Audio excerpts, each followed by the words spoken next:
Assalamualaikum. Halo sahabat hebat dari kota manapun kalian berada. Apakah kamu pernah merasa dilema saat teman kita berhutang?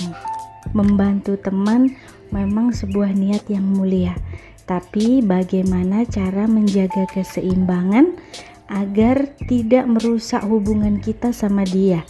Ya, di video kali ini kita akan bahas mindset yang tepat saat teman kita berhutang, supaya kamu bisa tetap membantu dengan hati yang tenang dan hubungan kita tetap baik sama dia. Yuk kita simak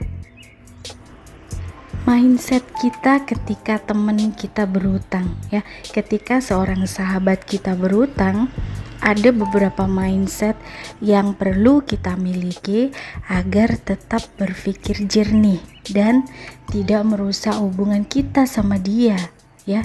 Ada beberapa yang mesti kita pikirkan. Pahami posisi dan niat kita. Kita perlu memahami niat dan posisi kita. Sebelum kita meminjamkan uang, tanyakan pada diri sendiri, ya. Apakah aku benar-benar mampu meminjamkan uang ini tanpa mengorbankan kebutuhanku sendiri? Tanya sama diri sendiri. Jika kamu benar-benar mampu dan tidak mengorbankan kebutuhan konsumtif kamu, contohnya kamu punya uang dingin, ya, punya uang dingin yang bisa kamu pinjamkan ke sahabat kamu, nah boleh kamu membantu, ya. Dan tanya sama diri sendiri juga, apakah aku siap jika uang ini tidak dikembalikan di kemudian hari, ya, atau tidak dikembalikan tepat waktu, atau bahkan sama sekali tidak akan balik, ya, dalam artian hilang. Tanya sama diri sendiri, ya. Kemudian tanya sama diri sendiri juga, apa niat aku dalam membantu temanku ini? Apakah karena aku peduli sama dia, atau hanya aku ingin diterima dalam pergaulan ini, ya. Ada beberapa alasan kan kamu membantu dia itu, niatnya apa?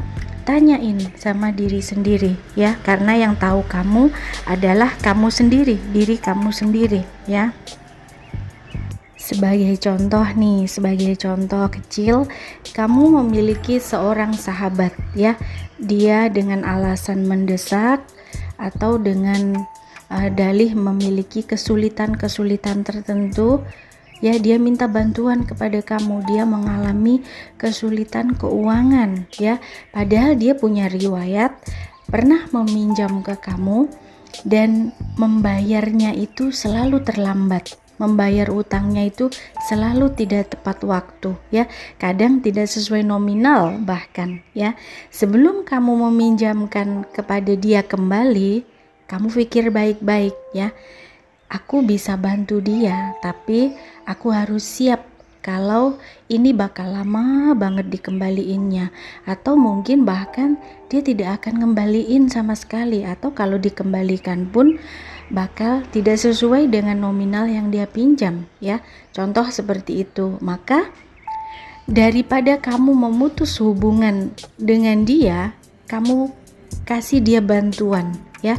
Kamu kasih dia bantuan, kamu putuskan hanya bisa memberikan senilai yang tidak memberatkan kamu jika uang itu hilang, jika uang itu bakal tidak dikembalikan atau dia tidak akan bayar sama sekali. Contoh, dia mau minjam 500.000, ya. Dan bagi kamu contohnya 500.000 itu adalah nominal yang kamu tidak rela jika uang itu tidak kembali, ya. Kamu bantu dia semampu kamu. Contoh 200.000 contoh, ya. Kamu bilang sama dia, hari ini atau bulan ini aku lagi banyak kebutuhan juga, aku punyanya 200.000, aku nggak ada 500.000, gimana? Nah, kamu siap, ya, tapi kamu siap dengan konsekuensinya jika 200.000 kamu itu tidak dikembalikan sama dia atau tidak dibayar sesuai dengan nominal. Nah, itu tidak akan memberatkan kamu, ya. Pahami itu, Ya, jika dia mau, ya oke, kamu transferin aja, tapi tidak nilai yang seperti dia mau, karena kamu tahu dia orangnya sulit. Ya, beda lagi kalau temen yang amanah, ya itu beda lagi ya. Oke, jadi poinnya itu pahami batas kemampuan diri kita sendiri. Jangan merasa terpaksa ya. Jangan mengharapkan juga balasan atau pengembalian yang cepat ya. Jangan barter gitu. Aku mau bantu dia karena nanti bakal ada, misalkan kamu mengharapkan balasan sesuatu gitu. Itu namanya barter. Jangan seperti itu ya.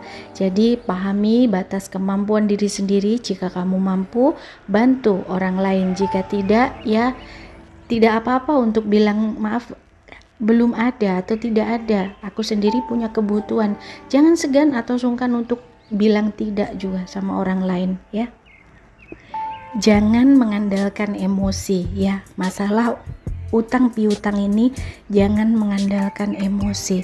Ketika sahabat datang dan cerita sedih, mudah bagi kita ya untuk merasa kasihan dan spontan kita memberikan pinjaman ya. Namun kita harus tetap rasional ya, tetap rasional, berpikir dengan logika yang waras, bukan hanya terdorong oleh perasaan kita yang mudah iba ya, mudah gampang kasihan terhadap orang lain ya. Contohnya sahabat kita mengeluh soal keuangan, tapi di sisi lain kita sering melihat dia shopping ya. Contohnya dia punya barang-barang yang lumayan harganya dan dia punya lifestyle yang juga sepertinya tidak kalah dengan kita. Contoh seperti itu ya, kita pertimbangkan dulu apakah sahabat kita itu benar-benar membutuhkan atau hanya kurang bijak atau kurang pandai mengatur keuangannya sehingga di saat itu dia minus harus meminjam ke orang lain. Ya kita pertimbangkan.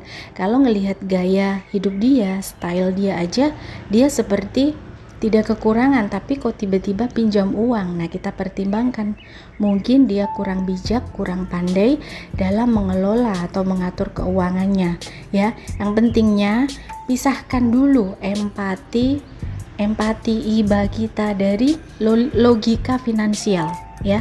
Kenali kebiasaan keuangan sahabat kita sebelum kita memberi pinjaman sama dia. Kenali dulu kebiasaan pola keuangan dia. Kalau kita bersahabat sama dia lumayan lama, kita tahu pola keuangannya itu seperti apa. Apa dia selalu minus dalam biaya konsumtif kesehariannya, bulanannya, apa dia selalu mencari-cari atau selalu meminjam-minjam sana sini ketika untuk menutupi biaya konsumtif bulanannya ya. Kita tahu pola gaya hidup dia itu seperti apa ya. Penting kita untuk mempelajari sahabat-sahabat kita itu sebelum kita meminjamkan uang sama dia ya. Kemudian kalau kita meminjamkan uang itu anggap sebagai bantuan, bukan investasi. Kadang-kadang kita salah perspektif ya di situ. Kita tidak, alih-alih kita mau membantu dia, kita justru mengharapkan aku berinvestasi sama dia karena kedepannya aku bakal mengharapkan sesuatu. Contohnya ya salah satu cara agar kita tidak merasa sakit hati ya adalah dengan menganggap uang yang kita pinjamkan itu sebagai bentuk bantuan ya, bukan sebagai investasi yang harus kemudiannya menghasilkan sebuah keuntungan dari orang tersebut ya. Jangan seperti itu. Contohnya ya, kita pinjamkan uang kepada orang itu contohnya 100.000 ya kepada teman kita. Setelah berbulan-bulan dia tidak juga membayar ya, dan kita mulai kesel gitu ya, mulai jengkel gitu. Namun kemudian kita berpikir, anggap aja ini sedekah daripada aku capek hatiku sendiri gitu ya. Anggap itu sebagai sedekah ya. Sekali lagi tadi kita meminjamkan uang, kita mesti siap untuk kehilangannya. Makanya pinjamkan dengan nominal yang tidak memberatkan kita jika uang itu tidak balik ya. Jika nominalnya kecil, anggap saja itu sebagai bantuan kita kepada sahabat kita tersebut, ya. Jangan meminjamkan uang jika kita tidak siap kehilangannya. Nominal yang besar itu kita lihat dulu sahabat kita itu pola perekonomiannya seperti apa dan dia amanah tidaknya seperti apa. Seperti itu ya, biar kamu tidak sakit hati di kemudian, tidak kecewa. Kita perlu juga tetapin aturan yang jelas. Ya, tetapkan aturan yang jelas. Kalau memang memutuskan untuk meminjamkan uang, buat kesepakatan dulu yang jelas mengenai jumlahnya, tanggal dan waktunya kapan, dan cara pengembalian metodenya seperti apa. Kita diskusikan dulu sama dia, ya. Contohnya kita mau meminjamkan uang 10 juta, ya. Sebelum kita memberikan uang itu, kita buat kesepakatan dulu. Oke, saya bisa bantu kamu, Beb, tapi bila kita buat kesepakatan gimana? Buat dulu kesepakatan dulu. Kamu bayar di bulan depan sekian dulu, sisanya bulan depan. Kalau tercapai kata komitmen yang jelas, dengan begitu kamu bisa meminjamkan kepada dia. Atau bila perlu buat perjanjian hitam di atas putih jika nominalnya itu besar, ya, 10 juta ke atas dan sebagainya gitu. Buat dulu biar sama-sama enak, ya. Di situ jangan ragu untuk menetapkan perjanjian. Pastikan ada komitmen dari si peminjam dan kamu sebagai orang yang meminjamkan. Dengan begitu lebih enak jika di kemudian hari ada janji dia yang tidak ditepati atau meleset, kamu bisa ingatkan karena kamu di situ ada dua orang yang sudah berkomitmen dan berjanji untuk dia menepati membayar hutangnya itu tepat waktu, ya. Seperti itu. Beda lagi kalau kita tidak ada komitmen, kita cuman percaya penuh sama dia dan kita lepaskan uang 10 juta begitu aja, tidak ada perjanjian, tidak ada kata-kata, bahkan dia tidak berjanji apapun untuk mengembalikannya. Nah, itu beda cerita. Kalau kita mau bawa dia ke jalur hukum pun kita tidak ada bukti. Kita tidak ada punya bukti yang kuat bahwa dia meminjam dan akan mengembalikan di tanggal sekian bulan sekian, seperti itu. Makanya penting banget untuk berdiskusi, berkomunikasi sebelum kamu meminjamkan uang tersebut biar sama-sama enak berdua, ya. Terus kemudian jangan biarkan utang merusak persahabatan kita. Jangan biarkan utang itu merusak pertemanan kita, ya. Jika teman itu sulit membayar, tetaplah tenang, ya. Jangan langsung memusuhi dia. Gak perlu memusuhi dia.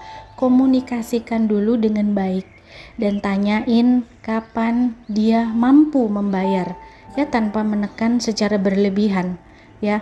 Kalau dia tidak merespon, dia atau dengan sengaja dia justru lari menghindar dari kewajiban tersebut, baru kita akan menindaklanjuti, ya.